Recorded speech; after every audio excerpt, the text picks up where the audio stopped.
Hi guys, welcome back to my channel. My name is Shannon, the founder of Oso Curly. I'm a hair blogger and also a girl boss, entrepreneur type, realist advice giver.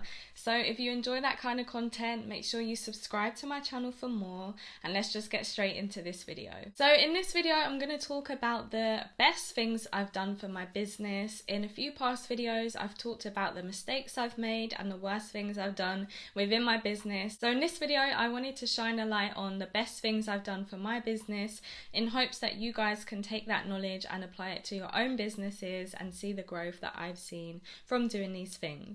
So let's just get straight into the first one. So tip number one is outsourcing. That is probably number one on the list of the best things I've ever done for my business. You've probably heard me talk about outsourcing before in my past videos. I actually, a few years ago, maybe 3 years ago, outsourced a lot of tasks within my business so that I didn't have to work in my business, I could work on my business. And that has given me so much more free time to think about ways to grow the business and think more into the marketing side of things instead of the operating the business. I outsourced to a business called SHOPIFY Business Services, and I will leave a link for them down below. This isn't sponsored or any kind of thing like that. I just like to share. I've referred a lot of people to their business and they've been a great help to me. The first thing that I outsourced was customer service, because I found that it was hard to be fulfilling orders, posting on social media,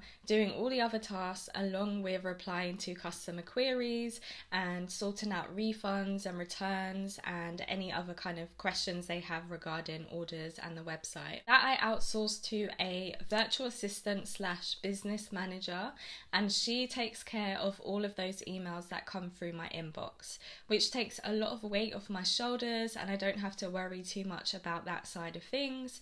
But I also, of course, check in and make sure that everything being said between two parties makes sense and is according to my guidelines. You can also outsource other things, for example, social media in total. You can outsource engagement, you can outsource outreach to companies. For example, we outsource also with SHOPIFY Services our wholesale side of things, so they manage the emails for any wholesale inquiries that come through, and we also outreach to other retailers that we may want to work with. So that is something that I don't myself handle. I just give it away to the third party, which is SHOPIFY Business Services. So if you are struggling with having too much things to do, too much things on your mind, and just having no time to actually work on ways to grow your business, definitely think about outsourcing to someone else. It will change your business life. The second best thing I've done for my business is diversifying manufacturers.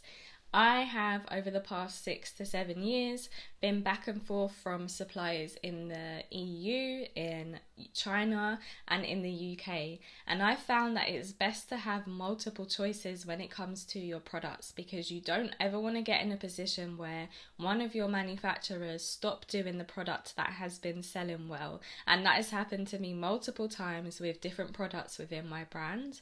And then you're stuck in this position where you don't know where to get this product from. Then you find you're left in that position where you have to again try and test the products from the new supplier and make sure it meets the same standard that your past product had, which is a whole journey in itself. And I have done a video on some of my trials and tribulations within that side of things, manufacturing and changing suppliers, in another video. But if you do want me to dive deeper into this, definitely let me know in the comments down below. But having more options than one that you've tested and tried as a sort of backup plan is very sensible and the best way to move forward within your business, because things do happen. For example, during the 2020 situation that had worldwide, a lot of people had issues with suppliers being cut off. I know a lot of businesses that had hair products and skincare products had problems getting their pots for the products. So you never want to be in that situation. Always have a backup plan, whether it is a more expensive plan, at least you have that on the background just in case something like an emergency happens and you're cut off from your supplier. The third best thing I've done for my business is building a community before I've even launched my products. I did this with Oso Curly. In the beginning, we just started off as a Instagram page. sharing images of girls with curly hair as a sort of inspo page, and we shared advice here and there too. But in the back of my mind, I knew that I wanted to eventually launch a product, but I wanted to make sure that we had an audience to do that to, and also build a community. We would do on Fridays Follower Friday and shout out some of our followers on the Friday and just thank them for engaging and interacting with our page. And this really helped to build a community, and a lot of our customers and followers still remember that from back then to this day, and it's really helped them to fall in love with the brand and the products, and we catered the products to what they actually wanted too. The fourth best thing I've done for my business is have an accountant, and this is something that I've only just invested in and just done, and this is nearly 7 years down the line. But please don't wait as long as I have done. That was probably one of the worst things I've done for my business, not having an accountant. But for a very long time I was doing my accounting myself until I changed to a limited company, which means that I can't really do it myself. I'm not an expert in that side of things. But what I was doing for a long time is just recording my incomings and outgoings, and then trying to really break down the cost of each product.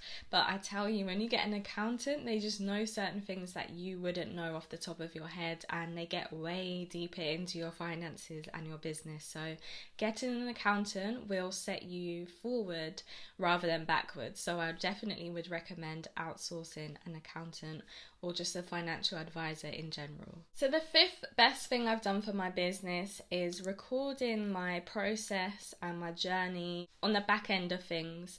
For example, on a monthly now for the past year, I've been recording KPIs, which I had no idea what they were.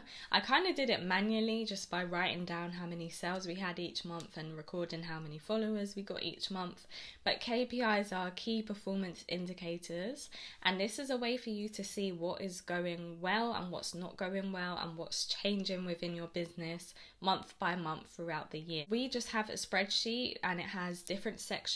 For example, Shopify orders, wholesale orders, Instagram followers, what sales did we have on that month, how many sales we got, how many email subscribers, and so on. And this is just a good way for you to look into how your business is growing and what's happening throughout the month, because you don't want to sell through your business year by year and not really record what's going on and what has caused an influx of orders and what has caused maybe a downward spike in orders. So definitely make sure you start to record KPIs. Alongside of that, you may want to start writing out and recording SOPs, which are standard operating procedures. Just recording what you do in your business, how long it takes, what you do step by step. For example, when fulfilling an order, how long does it take you to print off your label and pay for the postage? How long does it take you to pack the box? How long does it take you to go from here to the post office and back? I recently done that this week and realised how much time it actually takes to make a product and send a product, and you can factor that into your product costs, because if you were to pay someone to do the job, you'd have to pay them for that amount of time, and how much would you pay them for that? So these are things that you really need to keep in mind for a growing business. If you want to hire staff in the future, you need to be recording what they need to do and how long it takes, and it will just make the process of hiring way easier. Now, the sixth thing that I've done to really help the growth of my business is reading books, listening to podcasts, and just really researching business on a regular basis, not just in the beginning, not just when things are going wrong, but on a consistent basis, daily if you can.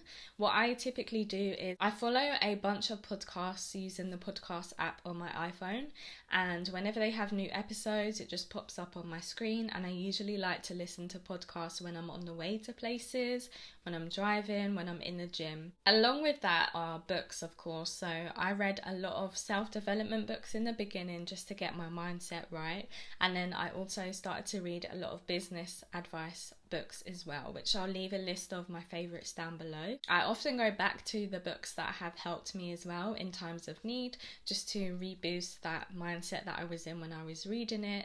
And you could read a book once but not actually apply the methods.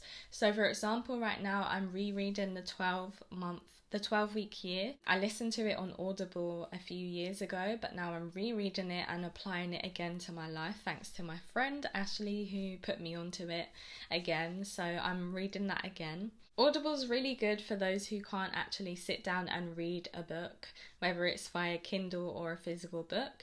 So I definitely would recommend signing up to Audible. I pay for it monthly and I'll get a free book every single month. So it kind of encourages me to read more, which I like. And there's just like a whole bunch of books within the business section and the self-development section that I have within my wish list that I just pick one every single month. Along with that, I want to stress the importance of mentors, surrounding yourself with like-minded people. For example, this is a reason why I started my Boss Up group, and a lot of the members are thanking me now because they feel like I've never been around similar people to me within the similar sector and other product business owners, so they're really enjoying the community side of things. And it's just great to learn from someone who's been there before you.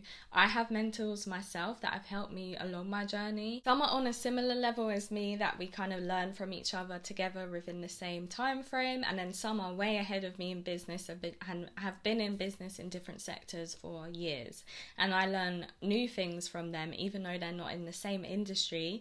There's certain things that I hadn't even thought about that they think about, and it just helps you to expand and to grow. So I'd recommend investing in a mentor, or just kind of find mentors in online interviews. I found mentors within Eric Thomas and Les Brown and Tony Robbins just from watching their videos. So you don't always have to pay for a mentor or a mentorship program. You can do it freely just by watching videos. But when you want more detailed and one-on-one advice, I definitely recommend investing in a group program similar to the Boss Up group. So I'll leave the link for that down below if you are interested. Those are some of the things that I feel have really helped to boost my business and grow my business over the years. I hope you found this video helpful. Let me know if there are any things from this video that you are now going to implement in your own business. Make sure you subscribe to my channel for more, and I'll catch you in the next one. Bye guys.